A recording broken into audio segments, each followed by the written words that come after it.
वसल्लम। अम्मा बाद, हमारे रफ़ीक़ मोहतरम करम फरमा रईसुल जामिया हज़रत मौलाना ग़ुलाम मोहम्मद साहब की इनायत और उनकी मेहरबानी से आज की ये मजलिस मुनअक़िद हुई है। मेरे अज़ीज़ों, मजालिस तो बहुत हुआ करती हैं, लेकिन इस मजलिस से बेहतर कोई मजलिस नहीं हो सकती जिसमें कुरान करीम की तिलावत हो और कुरान करीम के लिए, उसकी तिलावत के लिए मुनअक़िद की गई हो। उसकी वजह यह है कि ये कलामुल्लाह है। अल्लाह ताला ने अपने इस कलाम को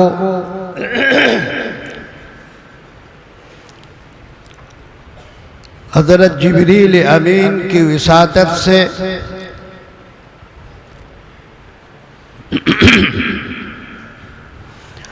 हज़रत नबी करीम अलैहिस्सलातु वस्सलाम के क़ल्ब मुबारक पर नाजिल फरमाया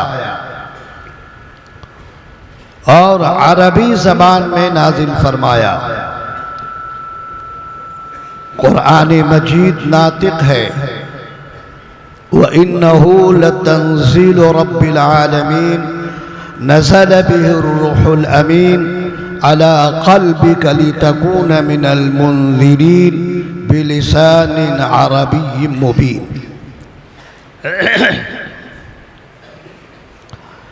मेरे अज़ीज़ों, कुरान मजीद के नुज़ूल के बुनियादी 3 मक़ासिद हैं। कुरान मजीद की आयतों की तिलावत करना, कुरान मजीद के मानी को समझना, उस पर गौर फिक्र करना और उसके मुताबिक अमल करना, ये बुनियादी मक़ासिद हैं कुरान करीम के। और ये भी समझ लीजिए कि दीनी मदारिस की तालीम की रूह कुरान मजीद है। जिस मदरसे में कुरान करीम की तालीम नहीं होती है, उस मदरसे में रूहानियत नहीं होती। और आपका ये जामिया, आप इसको खूब समझते हैं। हज़रत मौलाना ने इस जामिया को, इसको जामिया कहें, यूनिवर्सिटी कहें, अरबी में जामिया को यूनिवर्सिटी ही कहते हैं, मगर ये तो एक शहर है। अल्लाह ताला ने हज़रत मौलाना से ये काम लिया और मैं समझता हूँ कि ये कुरान मजीद की बरकत है। हज़रत मौलाना ने कुरान मजीद को ऐसी ऐसी जगहों में पहुँचाया जहाँ लोग कुरान की तालीम से नाआशना थे और हिंदुस्तान के दूर दराज सूबों में सफ़र करके कुरान मजीद की इशाअत की इंतहाई कोशिश और उसको अंजाम दिया। अलगरज दीनी मदारिस की तालीम की असल बुनियाद और रूह कुरान मजीद है। कुरान मजीद जैसा कि मैंने अर्ज किया कि इसके बुनियादी 3 मकासिद हैं और इस जामिया में और बहुत से जामियात में ये तीनों काम अंजाम दिए जाते हैं। कुरान मजीद के अल्फाज भी सिखलाए जाते हैं, मानी भी, और आपको इसके अमल का तरीका भी बताया जाता है।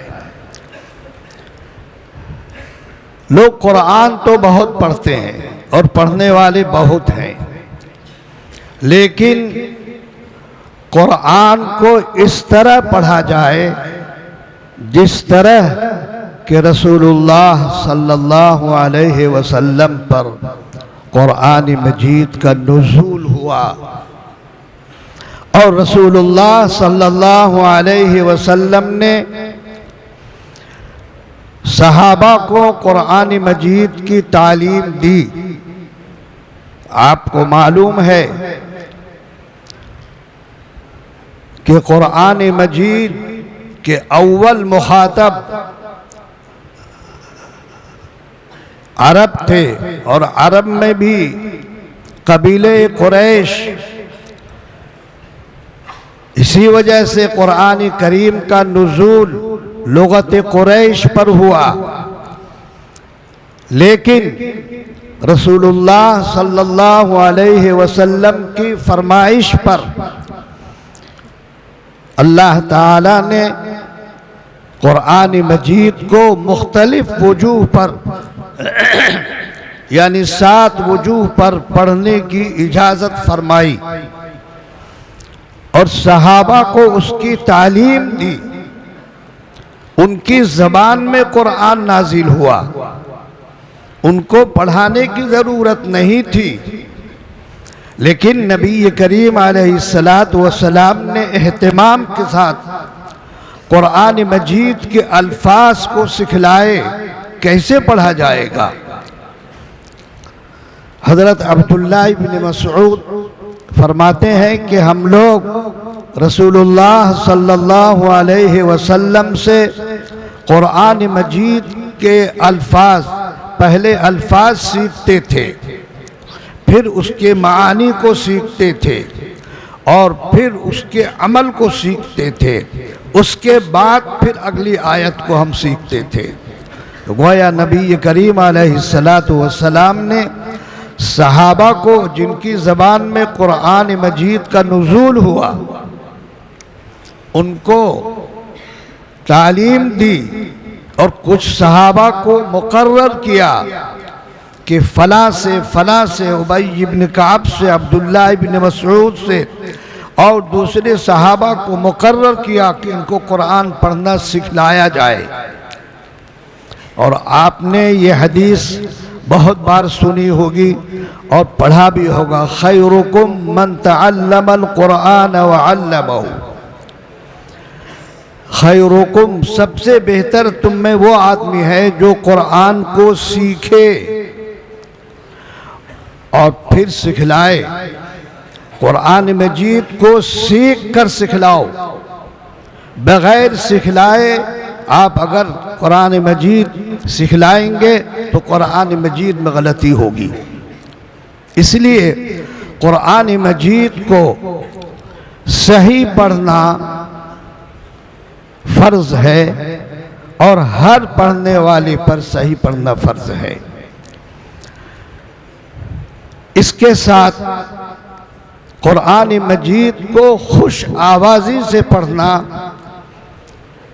ये भी हदीस में इसकी तरगीब आई है और उसकी वजह यह है कि अरब को तगन्नी से बड़ी मुनासिबत थी। नबी करीम अलैहिस्सलातु वस्सलाम ने महसूस किया कि ये लोग इस गाने में और शेर शायरी में अपना वक्त लगाते हैं, इसलिए नबी करीम अलैहिस्सलातु वस्सलाम ने फरमाया कि अपनी आवाज़ को, जो तुम्हारी खुश आवाज़ी है, उस आवाज़ को कुरान पर लगाओ। अगर किसी को अल्लाह ताला ने हुस्न सौत से नवाजा है तो वो अपनी आवाज़ को कुरान मजीद पर लगाए और अपनी आवाज़ को सलीके के साथ कुरान मजीद पर लगाकर उसको अदा किया जाए। सिर्फ हुस्न सौत नहीं, सेहत के साथ। आपने फ़वाइद मक्किया में पढ़ा होगा कि कुरान मजीद को तजवीद के साथ पढ़ना ज़रूरी है। अगर कुरान मजीद को तजवीद के साथ न पढ़ा गया तो पढ़ने वाला खतावार कहलाएगा। और आगे फरमाते हैं, खुश आवाज़ी से पढ़ना अम्र मुस्तहसन है। कुरान मजीद को खुश आवाज़ी से पढ़ना ये तजवीद का जुज़ नहीं है, इसलिए कि तजवीद से कुरान पढ़ना हर पढ़ने वाले के लिए फ़र्ज़ है और हुस्न सौत हर एक को अता नहीं किया गया। तो ये चीज़ जिसको हुस्न सौत नहीं है, इसका मतलब ये है कि वो कुरान को तजवीद से न पढ़े। बहुत से लोग कहते हैं कि हमारी तो आवाज़ अच्छी नहीं है, हमें तजवीद पढ़ने की क्या ज़रूरत है। इंतहाई गलत बात है। तजवीद से कुरान पढ़ना हर पढ़ने वाले के लिए वाजिब है और उसकी पूरी कोशिश करे। कोशिश से बलीग के बाद अगर तजवीद हासिल नहीं होती तो वो माजूर है, आजिज़ है और आजिज़ माजूर हुआ करता है। लेकिन जिसको अल्लाह ताला ने हुस्न सौत दिया है तो हुस्न सौत का इस्तेमाल कुरान मजीद पर किया जाए। लेकिन सिर्फ हुस्न सौत को कुरान मजीद पर न लगाया जाए, बल्कि कुरान मजीद को तजवीद के साथ पढ़ते हुए खुश आवाज़ी से पढ़ा जाए। आपने जोहर की बात की मजलिस में भी सुना और अभी भी 3 कुर्रा ने आपके सामने तिलावत फरमाई। आपने इनके हुस्न सौत को और तजवीद को भी खूब समझा होगा। जो तलवा तजवीद पढ़ने वाले हैं, ये तलवा, ये कुर्रा जो आपके सामने अभी तिलावत की, ये कहीं मिस्र से नहीं आए हैं, लबनान से नहीं आए हैं, ये इसी हिंदुस्तान के हैं और हिंदुस्तान में भी गुजरात के हैं जिनकी ज़बान अरबी नहीं है, गुजराती ज़बान है। गुजराती ज़बान बोलने वाले हैं ये, और इन्होंने खुश आवाज़ी के साथ आपके सामने तिलावत पेश की। ये चीज़ ऐसे हासिल नहीं होती। ये आपकी तरह तालिब इल्म थे और ये सब मेरे सामने बच्चे थे और बहुत से इनमें के वो हैं जो मैं जिस वक्त आया हूँ पैदा भी नहीं हुए थे,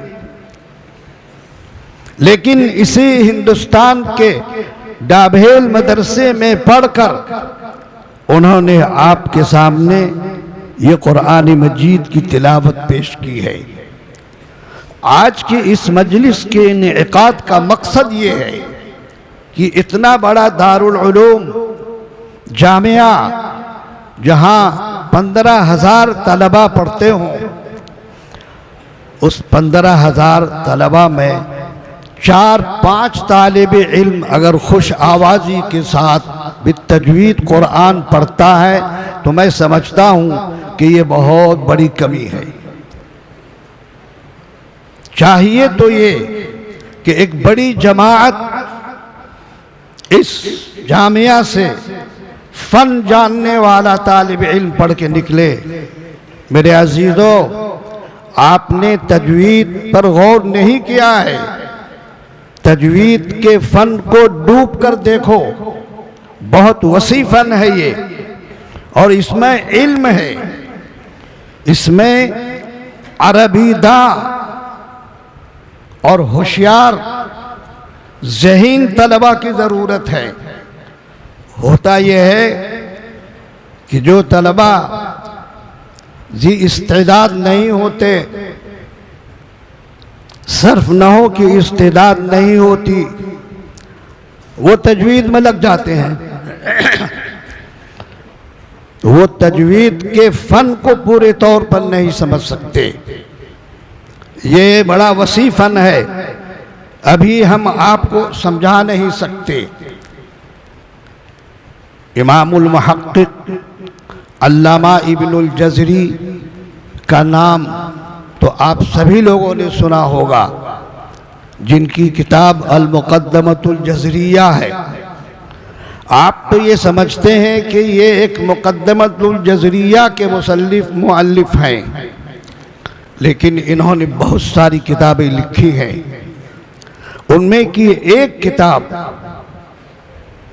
अन-नश्र है। इस अन-नश्र को इन्होंने 64 किताबों पर मुश्तमिल उसकी तालीफ की है। 64 किताबों का मजमुआ है ये, और कमाल ये किया है कि इन 64 किताबों को अपने असातिज़ा से पढ़कर उसकी सनद उन मुअल्लिफीन तक पहुंचाया है। आप इसको समझ नहीं सकते।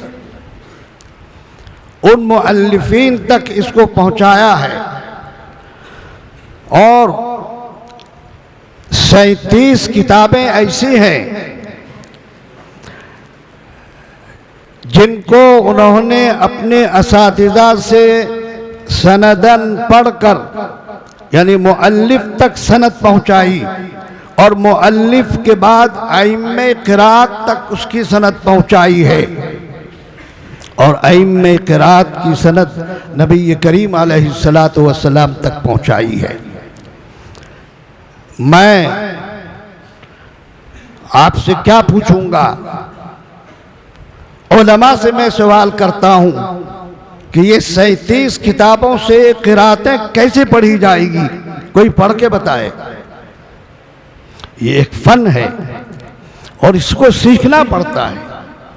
इसमें इल्म की ज़रूरत है, इसमें सर्फ नहू अदब का इल्म अच्छा होना चाहिए, जब ही इस किताब अन-नश्र को आप समझ सकते हैं, उन्हें नहीं समझ सकते। मैं अपना हाल सुनाता हूँ। जब हम पढ़ते थे तो मेरे उस्ताद अन-नश्र के हवाले से बहुत सी बातें सबक में फरमाया करते थे, तो शौक़ होता था कि अन-नश्र देखूं। जब अन-नश्र को हम खोलते तो कुछ समझ में नहीं आता कि क्या कहना चाहते हैं ये, लेकिन मैं उसके पीछे पड़ा रहा और मैंने ये सोचा कि इसके लिखने वाले इंसान हैं और इंसान के लिए किताब लिखी गई है, तो मेरे समझ में क्यों नहीं आएगी। अल्हम्दुलिल्लाह हमारे यहाँ तलबा इन 37 किताबों से अलहदा अलहदा पढ़ते हैं। मैंने चंद सालों से जो हमारे हिंदुस्तान और दुनिया के मुल्कों में एक तरीका चला आ रहा है क़िराअतों को जमा पढ़ने का। एक लफ्ज़ को चंद बार जो इख्तिलाफ उसमें उसको पढ़ दिया जाए, लेकिन उन इख्तिलाफात को आप उस तरीके पर नमाज में नहीं पढ़ सकते, तरावी में नहीं पढ़ सकते। तो कुरान करीम की तिलावत का जो असल महल है वो नमाज है। तो नमाज में जमा नहीं पढ़ सकते, उसको अलहदा अलहदा पढ़ेंगे। वो अलहदा अलहदा कैसे पढ़ा जाएगा, उसके लिए आपको सीखना होगा। आज की इस मजलिस का इनेकाद इसीलिए हुआ है कि आप इन कुर्रा हजरात से सबक सीखें। ऐसे ही आप जैसे ये एक तालिब इल्म थे और गुजराती ज़बान बोलने वाले, गुजराती ज़बान बोलने वालों की ज़बान पर कुरान मजीद जो अरबी अल्फाज हैं उसको मुश्किल पड़ती है। और इसका मुझे तजर्बा है, 50 साल तजर्बा है। इसके मुकाबले में जो उर्दू बोलने वाले हैं उनको सिखाना आसान होता है, लेकिन इस गुजराती ज़बान बोलने वाले तालिब इल्म ने आपके सामने तिलावत की है। आप ऐसी तिलावत क्यों नहीं कर सकते? लेकिन आपको मालूम है कि ये चीज़ ऐसे हासिल नहीं होती है, इसमें लगना पड़ता है, मेहनत करनी पड़ती है, तो ये चीज़ हासिल होती है। इसका ये मतलब नहीं कि मिस्र में जितने लोग हैं सभी लोग कारी अब्दुल बासित और शेख मनशावी जैसे पढ़ने वाले हैं, ऐसे नहीं हैं। वहाँ भी ऐसे लोग हैं जो आप जैसे कुरान पढ़ते हैं, आवाम की तरह। खुश आवाज़ी के साथ, तजवीद के साथ कुरान पढ़ने के लिए वक्त लगाना पड़ता है। आपके इस जामिया में ये शोबा कायम है और मैं तकरीबन 3 साल से, कैसा नहीं 5 साल से आ रहा हूँ, लेकिन मैं देखता हूँ कि तलबा के रुजुआत इस फन की तरफ नहीं हो रहे हैं। आखिर उसकी क्या वजह है? आपको क्या परेशानी है? मेरे अजीजों, कुरान पढ़ने वाला कभी भूखा नहीं रहेगा। और हजरत मौलाना कारी सिद्दीक साहब रहमतुल्लाह अलैह का मकूला मैंने सुना है और हजरत की दुआएं इस मदरसे के लिए बहुत रही हैं। वो फरमाते थे कि क़यामत के दिन ये हदीस फ़िक़ा पढ़ाने वाले उलमा नाजरा कुरान पढ़ाने वाले के पीछे पीछे घूमेंगे। ये कुरान की तालीम को आप मामूली न समझें। इसलिए मैं आपसे यही अर्ज करना चाहूँगा कि आप इसमें हिस्सा लें और पढ़ें इसको फ़न की हैसियत से और अपनी आवाज़ से भी इसको मुज़य्यन करें। मैं समझता हूँ कि आपका इसमें कोई खसारा नहीं है। कुरान को खुश आवाज़ी से पढ़ा जाए तो लोगों में रग़बत होती है, लोग कुरान की तरफ मुतवज्जे होते हैं। मैंने सुना है कि जमाल अब्दुल नासिर उनके ख़यालात कम्युनिज़म थे, उरूस से उनका ताल्लुक़ था, उरूस का सफ़र अक्सर हुआ करता था। रूसियों ने कहा कि आप मिस्र वाले कुरान कुरान करते रहते हैं, आखिर क्या है उस कुरान में? कुछ जवाब नहीं दिया। जब मिस्र पहुँचे तो शेख अब्दुल बासित से कहा कि देखो, अब मेरा सफ़र अगर रूस का हुआ तो आपको मेरे साथ चलना है। जब उनका सफ़र हुआ तो उनको साथ ले गए। वहाँ जो मीटिंग होनी थी मीटिंग हो चुकी अब उसके बाद उन्होंने कहा कारी अब्दुल बासित साहब से और लोगों से खिताब करके कि आप कहते हैं कि कुरान, आप लोग कुरान के पीछे पड़े रहते हैं, और ये भी कहा कि हम लोग गाना गाते हैं और सब लोग गाना गाते हैं, एक बार दो बार के बाद वो उससे उकता जाते हैं, लेकिन आप लोग कुरान के पीछे पड़े रहते हैं। तो जमाल अब्दुल नासिर ने कहा कि आप सुनिए कुरान। उन्होंने कुरान अपने अंदाज में पढ़ा। वो कैसा पढ़ते हैं आप जानते हैं, सारी दुनिया जानती है। और खूब पढ़ा। पढ़ने के बाद अपनी क़िरात जब इन्होंने ख़त्म की तो देखा कि सब लोग ज़ारो क़तार रो रहे थे। ये है कुरान मजीद की तासीर।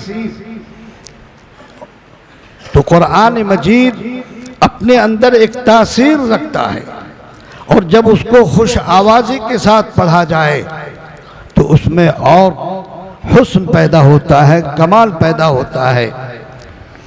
आपके यहाँ 4 कुर्रा हैं जो इस काम में लगे हैं, और इससे पहले भी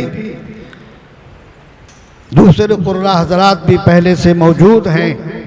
यहाँ एक आम फिजा होनी चाहिए कुरान मजीद खुश आवाज़ी से पढ़ने वाले की, ताकि मुख्तलिफ जगहों से आए हुए तलबा मुख्तलिफ जगहों में जाकर कुरान मजीद की इशाअत करे, जामिया की शाखों में जाकर कुरान मजीद को उसकी इशाअत करे, खुश आवाज़ी के साथ कुरान की महफिलें कायम करें और लोगों को कुरान की तरफ खींचें।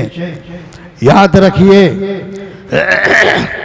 मुसलमानों पे बलाएं आती हैं, आती रहेंगी। इन बलाओं को टालने के लिए सबसे बेहतर तरीका और नुस्खा यह है कि हम कुरान मजीद को अपनाएं। और मैं एक बात और अर्ज करूंगा कि कुरान मजीद को सही पढ़ना सिर्फ मर्दों के लिए नहीं है। जो हुक्म मर्द के लिए है वही हुक्म औरतों के लिए भी है। माशरे को अगर आप सुधारना चाहें तो आप चाहे जितने भी इस्लाही मजालिस कायम कर लें, वो बात पैदा नहीं हो सकती। माशरे के इस्लाह घर से होगी, माशरे के इस्लाह औरतों से होगी। औरतें अगर सही पढ़ने वाली हो कुरान तो हर घर में मदरसा चलेगा, और जिस घर में मदरसा चलेगा वो घर बर्बाद नहीं होगा, वो कौम बर्बाद नहीं होगी। अभी एक साहब आए थे मेरे पास, तो उन्होंने कहा कि कुवैत के हुकूमत ने ये अपने एक आदमी को भेजा चीन कि वहाँ मुसलमान किस तरह जिंदा है, इसलिए कि वहाँ आप इस्लाम का नाम नहीं ले सकते। आप ये नहीं कह सकते कि मैं रोज़ादार हूँ। आपको अगर चाय पेश की जाए और आप कहें कि मैं रोज़े से हूँ तो आपको गिरफ्तार कर लिया जाएगा। तो फिर वहाँ इस्लाम किस तरह जिंदा है? तो उन्होंने सर्वे किया तो ये बताया कि औरतों के ज़रिए से औरतें घर में जो कुरान पढ़ना जानती हैं वो पढ़ाती हैं एक दूसरे को। इस तरह वहाँ इस्लाम जिंदा है। इसलिए बच्चियों को, हम अपनी बच्चियों को जिस तरह बच्चों को कुरान सही पढ़ाते हैं ऐसे ही बच्चियों को भी पढ़ाएं। और मैं कोई ये अफसाना नहीं सुना रहा हूँ, अपने तजर्बे की बात सुना रहा हूँ। मेरे दिल में ये ख्याल पैदा हुआ और मैं समझता हूँ कि अल्लाह ताला ही की तरफ से ये ख्याल आया कि हम बच्चों को कुरान तजवीद और क़िरात के साथ पढ़ा रहे हैं। क्या वरत्तिलिल कुरान तरतीला का मुखातब सिर्फ मर्द ही है? तो मुझे ख्याल आया कि बच्चियों को भी कुरान पढ़ाना चाहिए। मैंने हिंदुस्तान में जो बच्चियों के मदारिस थे उसका जायज़ा लिया। हमारे गुजरात में भी बहुत से मदारिस हैं, मैंने देखा कि तजवीद का कोई एहतमाम नहीं है। कुरान पढ़ा देते हैं, कुरान मुजव्वद और मुरत्तल नाजिल हुआ है, वही है कुरान। गैर मुरत्तल गैर मुजव्वद कुरान को कुरान नहीं कह सकते। मैंने हज़रत मौलाना मुफ्ती हबीबुर रहमान साहब आज़मी जो दारुल देवबंद के सदर मुफ्ती हैं, उनसे सवाल किया कि हज़रत कुरान तो मुरत्तल और मुजव्वद ही नाजिल हुआ है। फरमाया कि जी। तो मैंने कहा तो फिर ये कुरान जो लोग पढ़ते हैं तजवीद के बगैर, उसके बारे में क्या कहा जाएगा? खामोश हो गए। कहने लगे उर्फी कुरान कहेंगे। तो मैंने कहा कुरान की तकसीम करनी होगी। मेरे भाइयों और मेरे अजीजों, मुझे इसका एहसास हुआ। हमारे यहाँ डाभेल से करीब ऊन एक शहर है जो मुल्हक है सूरत से, वहाँ एक मदरसा चलता है। वहाँ मेरा जाना हुआ। वहाँ के मोहतमीम साहब से मैंने कहा कि मैं आपकी बच्चियों का कुरान सुनना चाहता हूँ। मैंने उनको भी तकल्लुफ़ी के साथ इसलिए कहा कि वो नाजिम मेरे बिहार ही झारखंड के हैं और उनके भाई मेरे शागिर्द भी हैं जो दारुल में कातिब हैं। उन्होंने कहा कि ठीक है। मैंने कहा कि दौरे हदीस से फारिग होने वाली बच्चियां जो दौरे हदीस में पढ़ती हैं उनका कुरान सुनवाओ, और जो सबसे अच्छा पढ़ने वाली हो उसका सुनाओ। तो उन्होंने चंद बच्चियों को पेश किया। तो मैंने दो बच्ची से सुना। तो मैंने कहा भाई हम इसको वो कुरान जो रसूलुल्लाह सल्लल्लाहु अलैहि वसल्लम पर नाजिल हुआ नहीं कह सकते। तो कहा फिर क्या होगा? मैंने कहा मुअल्लिमात का सुनाओ। तो एक मुअल्लिमा, जब ये कहा गया कि मुअल्लिमात से सुनवाओ तो मुअल्लिमात सब खामोश हो गई, कोई तैयार नहीं सुनाने के लिए। एक मुअल्लिमा ने हिम्मत करके सुनाया। एक आयत पढ़ने के बाद मैंने कहा जब इनको पढ़ना नहीं आता तो ये बच्चों को क्या पढ़ाएंगे? तो उन्होंने कहा क्या होगा? मैंने कहा कि मैं हफ्ते में एक दिन वक्त दूंगा और मुअल्लिमात को पढ़ा दूंगा। मुअल्लिमात पढ़ लेंगी तो फिर बच्चियों को पढ़ाएगी। तो मैंने वक्त दिया और जुमरात के दिन असर की नमाज मैं ऊन में आके पढ़ता था और मेरे साथ ये मेरे शागिर्द कारी इसहाक वगैरह भी होते। यहाँ असर की नमाज से फारिग होकर उन बच्चियों को मैंने पढ़ाना शुरू किया। तकरीबन 1.5 साल मैंने पढ़ाया। उसके बाद मेरा जाना बंद हो गया। उन बच्चियों में शौक पैदा हो चुका था। उन्होंने कहा मुझे कुरान पूरा करना है। तो मैंने कहा कुरान पूरा करना है तो डाभेल में आकर मकान किराए का लो और अपने वालिदैन को लेकर आओ तो मैं पढ़ा दूंगा। एक बच्ची तैयार हो गई उसके लिए